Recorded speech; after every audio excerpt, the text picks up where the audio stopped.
আপনি? আমি হলো বদিউজ্জামান বদি। এই সময় আপনি ছাদে কি করেন?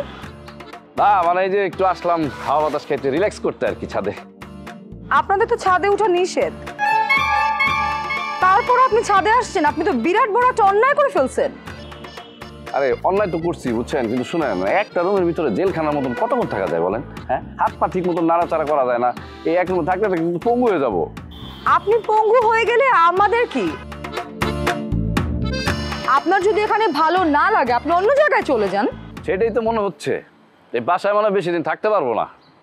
আচ্ছা আপনি কি বাড়িওয়ালার আত্মীয় স্বজন নাকি? এইভাবে কথা বলেন কেন?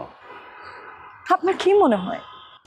মনে তো হচ্ছে আপনি আত্মীয়ই, কিন্তু শুনেন ওই আমি যে ছাদে আসছিলাম, হাঁটাহাঁটি করছিলাম, এটা ওই বাড়িওয়ালাকে বলার দরকার নাই। ওই যে বাড়িওয়ালা মেয়েটা আছে না, দরজাল বুঝছেন, আমি যে ছাদে আসি ও তো সহ্য করতে পারে না। ও যদি শুনে একদম তেলে বেগুনে জ্বলে উঠবে। এই ফালতু কথা বলবেন না। নুরি অনেক ভালো একটা মেয়ে, আর আপনি আমার সামনে আমার আত্মীয়র নামে বদনাম করতেছেন। আপনি তো আরেকটা বিরাট বড় অন্যায় করে ফেললেন। আপনাদের ছাদে ওঠা অন্যায়, তারপরও আপনি ছাদে উঠছেন। আপনি তো এমনিতেই বিশাল বড় একটা ঘটনা ঘটায় ফেলছেন, তারপরে আপনি আবার এই ঘটনাটা ধামাচাপা দিতে চাচ্ছেন। আপনার তো সাহস কম না? সাহস তো আগে অনেক ছিল বুঝছেন, এখন কমে গেছে। কেন জানেন? সবাই শুধু ধমকায়, আর বিশেষ করে কারা ধমকায় জানেন? মেয়েরা বেশি ধমকায়। মানে এই বাসায় ভাড়া নিয়ে একদম চিপায় পড়ে গেছি।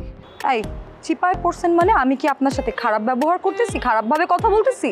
না না না না, খারাপ ব্যবহার করবেন কেন? সেই সুযোগ কি ছিল আগে? এখন সুযোগ পাইছেন তাই চেষ্টা করতেছেন, তাই না? তাই আপনি তো সহজ লোক না, পেটের মধ্যে দুনিয়ার জিলাপির প্যাচ। তাই নাকি? শুনেন, আপনিও কিন্তু রসগোল্লার রস না। আপনার মুখ দিয়ে যে মিষ্টি ঝরে পড়তেছে এরকম কোনো কিছু না। আপনি আমার অপমান করতেছেন। আপনি আমার সঙ্গে ঝগড়া করতেছেন।